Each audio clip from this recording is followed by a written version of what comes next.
दिनांक 10 मई 2007 को देवलाली में वीतराग विज्ञान पाठमाला भाग 1, 2, 3 की प्रवेश का कक्षा क्रमांक 2 सुनिए।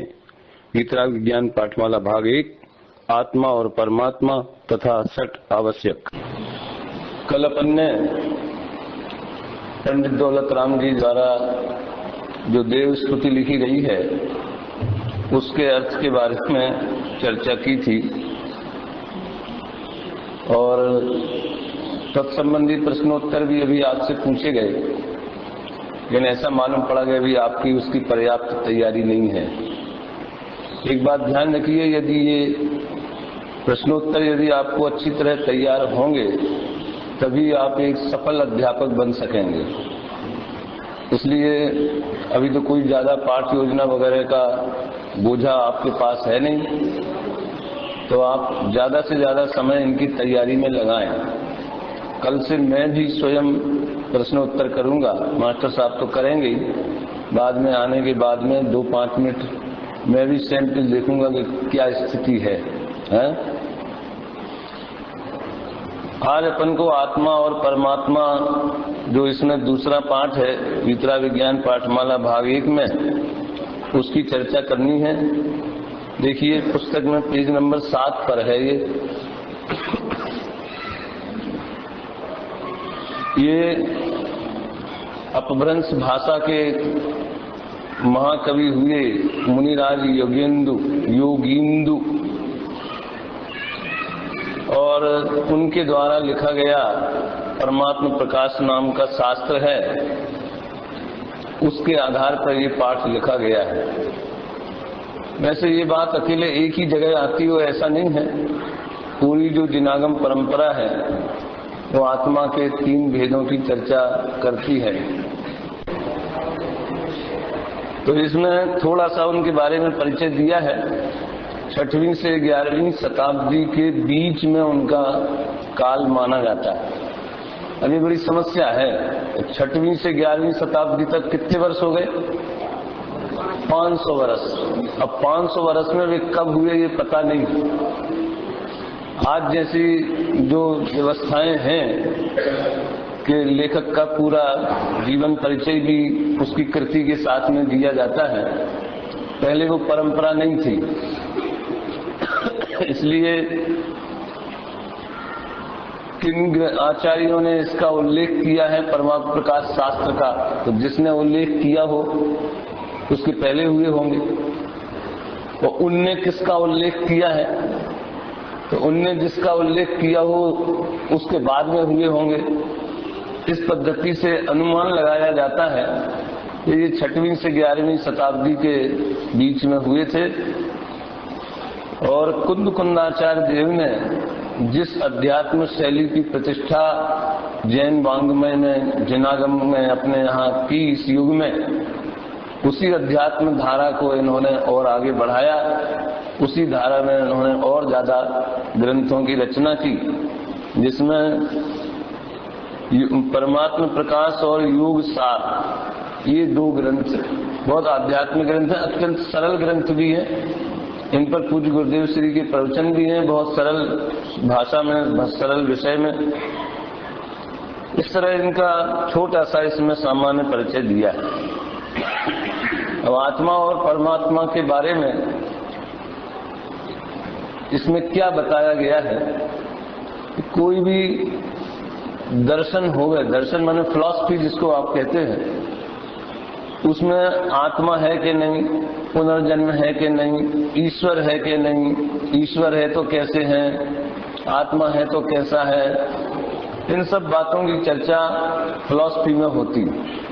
यदि समझ लीजिए आत्मा परमात्मा की चर्चा नहीं होगी तो वो दर्शन ही नहीं है।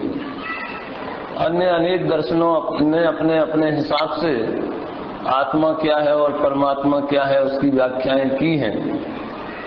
अन्य दर्शनों में तो जैसे वैदिक दर्शनों में एक अखंड सत्ता है, एक ब्रह्मांड है, ईश्वर उसमें व्याप्त है, ईश्वर एक महासत्ता है, अपन सब उसके अंश हैं, तो उसी में से आए हैं फिर उसी में ही चले जाएंगे, ऐसी कल्पनाएं हैं।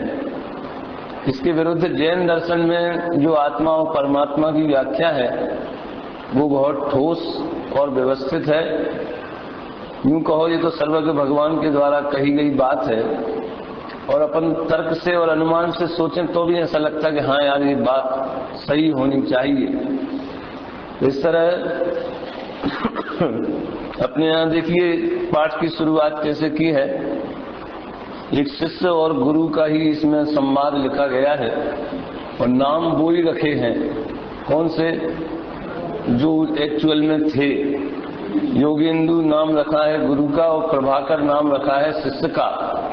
ऐसा कहा जाता है कि प्रभाकर भट्ट को संबोधित करने के लिए ही उन्होंने ये नाम रखे। कभी और जब विशेष समय रहेगा तो मैं आप लोगों से भी ये पढ़वाऊंगा ताकि देख सकूं कि आपके पढ़ने की पद्धति कैसी है। फिलहाल आप उसकी तैयारी रखें। देखो कैसा इसमें प्रश्न किया है। हे गुरुदेव, आत्मा और परमात्मा का स्वरूप क्या है, कृपा कर समझाइए, क्योंकि कल आपने कहा था कि ये आत्मा अपने स्वरूप को भूलकर दुखी हो रहा है। तो कल कही थी ये बात। इसमें जब जब ऐसा मिलेगा कि कल आपने कहा था तो पिछले पाठ में वो बात आई है, ऐसा इसमें सेटिंग है।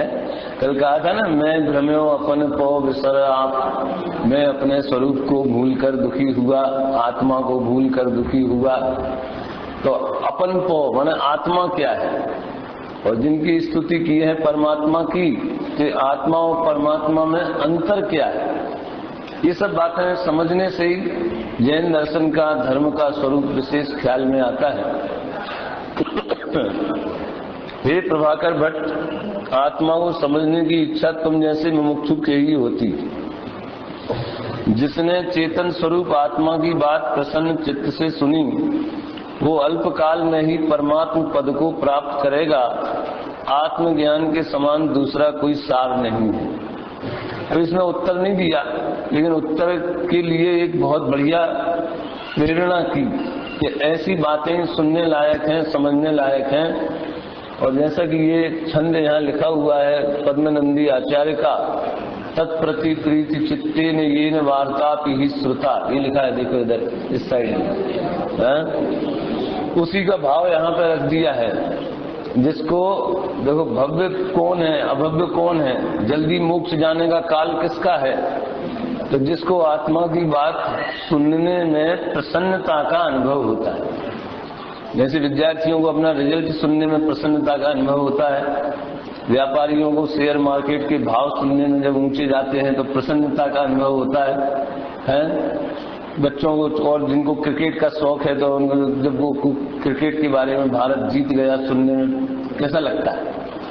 अपन सोचेंगे क्या वैसी प्रसन्नता अपने को, तू भगवान आत्मा है, परमात्मा है, तू ज्ञायक स्वभावी है, शरीर और राग से भिन्न है, ऐसा सुनते हैं तो अपने को ऐसा लगता कि नहीं लगता कि ये मेरी बात है।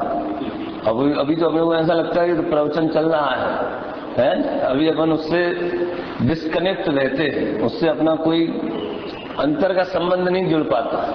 जिस दिन ऐसा लगा कि अरे ये तो मेरी बात है और मैं अभी तक अपने आप को भूलकर दुखी हो रहा हूँ, मेरा स्वरूप तो भगवान जैसा है, मम स्वरूप है सिद्ध समान, तो समझ लेना कि अभी हमारा संसार का अंत निकट आ गया है। किसी दूसरे से पूछने की जरूरत नहीं है और दूसरे को बताने की भी जरूरत नहीं ये तो अंदर की उपलब्धि की बात है। फिर बाद में हम चर्चा की, ज्ञान स्वभावी जीव तत्व को ही आत्मा कहते हैं और वो अवस्था की अपेक्षा 3 प्रकार का होता है। तो पहले तो आत्मा किसे कहते हैं, तो जगत में जितने पदार्थ होते हैं हर एक का कोई न कोई स्वभाव अवश्य होता है। स्वभाव माने उसकी शक्तियां, उसका नेचर, उसकी प्रकृति। जैसे बन मिश्री कैसी होती है तो सब लोग कहेंगे मीठी होती है। जो मिठास है वो मिश्री का स्वभाव, उष्णता है वो किसका स्वभाव है, अग्नि का स्वभाव, शीतलता है वो किसका स्वभाव है, चंद्रमा का स्वभाव। इस तरह से हर पदार्थ का की पहचान उसके स्वभाव से होती है। तो जिसमें ज्ञान स्वभाव है, जिसका स्वभाव जानना है, ज्ञान है, अपन ने वो भजन भी पढ़ा होगा ना, मैं ज्ञानानंद स्वभावी हूँ, तो वो ज्ञान स्वभाव जिसमें हुए उसे आत्मा कहते हैं, उसे जीव तत्व भी कहते हैं। इसलिए जीव तत्व से उसको समझाया गया है कि जो ज्ञान स्वभावी जीव तत्व है उसे आत्मा कहते हैं। तो अगर आपको ये परिभाषा बहुत छोटी है, याद रखने में कोई तकलीफ नहीं होगी, ख्याल में आए ना, और आपस में आप इसको वस्तुनिष्ठ पद्धति से पूछ भी सकते हैं। अब दूसरी बात इसमें यह है कि वो अवस्था की अपेक्षा 3 प्रकार का होता है। ये अपेक्षा क्यों लगाई? अपेक्षा लगाने का क्या मतलब है? अपेक्षा का मतलब है कि किसी एक पहलू से वस्तु को देखना, किसी एक एंगल से वस्तु को देखना। जैसे यहाँ मान लीजिए अगर 50 विद्यार्थियों के नाम लिखे गए इस कक्षा में, तो हमें उसमें देखेंगे कितने प्रकार के विद्यार्थी, उसमें भेद करें तो इनसे पूछेंगे आप बताओ लिस्ट रजिस्टर में कितने प्रकार के, तो प्रकार का क्या मतलब है, उनको बांटें कैसे? तो एक ऐसा करो कि महाविद्यालय में जो पढ़ते हैं वो कितने हैं, और जो महाविद्यालय में नहीं पढ़ते हैं वैसे ही रुचि से आए हैं वो कितने, तो 2 भेद हो गए। महाविद्यालय के पढ़ने और नहीं पढ़ने की अपेक्षा विद्यार्थियों को 2 भागों में बांट सकते हैं, ख्याल में आए?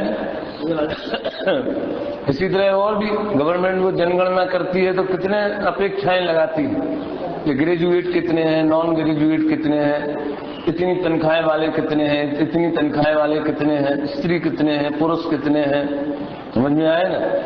तो इसी तरह से यानी जगत में पदार्थों को जब हम उनमें भेद प्रभेद करते हैं तो कई अपेक्षाओं से, कई एंगल से वो भेद प्रभेद किए जाते हैं। जैसे आत्मा के भी अनेक तरह से भेद किए गए हैं, 14 गुण स्थान भी बताए, मारण स्थान भी बताए, जीव समास भी बताए। ये आगे की कक्षाओं में आप जो पढ़ेंगे तो वैसे भेद आपको बताएंगे। यहाँ तो अत्यंत सरल ढंग से कि 3 तरह की अवस्थाएं होती हैं जिनकी चर्चा अभी अपने को करना है। ये समझ लो जैसे मनुष्य का जीवन होता है ना, तो उसको अपन 3 भागों में मुख्यतया बांटते हैं। तो मनुष्य जीवन को 3 भागों में बांटते हैं। कौन से भाग में? बालकपन, युवापन और बुढ़ापा। जैसे कोई पहले अंतर्देशीय लिफाफे ज्यादा चलते थे, अब तो ईमेल वगैरह बहुत ज्यादा चलने लगे, मोबाइल हो गया, इसलिए अब चिट्ठियों का प्रचलन कम होता जा रहा है। तो उसमें लिखा रहता था पहला मोड़ है, तो ये बचपन जो है अपने जीवन का पहला मोड़ है। फिर जवानी आई तो दूसरा मोड़ आया, तो बुढ़ापा आया तो तीसरा मोड़ आया। उसके बाद में क्या होता है? लिफाफा पोस्ट कर दिया जाता है, उसे अपना पोस्ट हो जाएगा फिर ये जिंदगी का स्वरूप है। तो आत्मा की अवस्थाएं भी 3 प्रकार की, बहिरात्मा, अंतरात्मा और परमात्मा। अब बहिरात्मा की चर्चा करना है, उसकी परिभाषा थोड़ी सी लंबी है, तो उसमें 3 पॉइंट आप अलग अलग करके इसकी परिभाषा याद कर सकते हैं, लेकिन जब बोलेंगे तो तीनों को मिला के बोलना होगा। शरीर को आत्मा तथा अन्य पदार्थों और रागादि में अपनापन मानने वाला, एक बात, या शरीर और आत्मा को एक मानने वाला जीव ही बहिरात्मा है। तो पहले तो शरीर को आत्मा मानने वाला, और आत्मा की परिभाषा तो ऊपर बता दी कि ज्ञान स्वभावी जीव तत्व को आत्मा कहते हैं। ज्ञान जिसका स्वभाव है उसी को आत्मा कहा जाना चाहिए, माना जाना चाहिए। लेकिन अनादिकाल से ये जीव अपने स्वरूप को भूल के दुखी हो रहा है, ये बात आई थी ना अभी। तो ज्ञान हमारा स्वभाव है, ये हमें पता नहीं है, तो हम क्या करते हैं, ये जो शरीर है इसे ही आत्मा माने मैं मानते। देखो वैसे यहाँ तो ज्ञान स्वभावी आत्मा को, जीव तत्व को आत्मा कहा गया है, लेकिन शब्दार्थ की अपेक्षा देखा जाए तो संस्कृत में आत्मा का अर्थ मैं होता है, जानते हैं?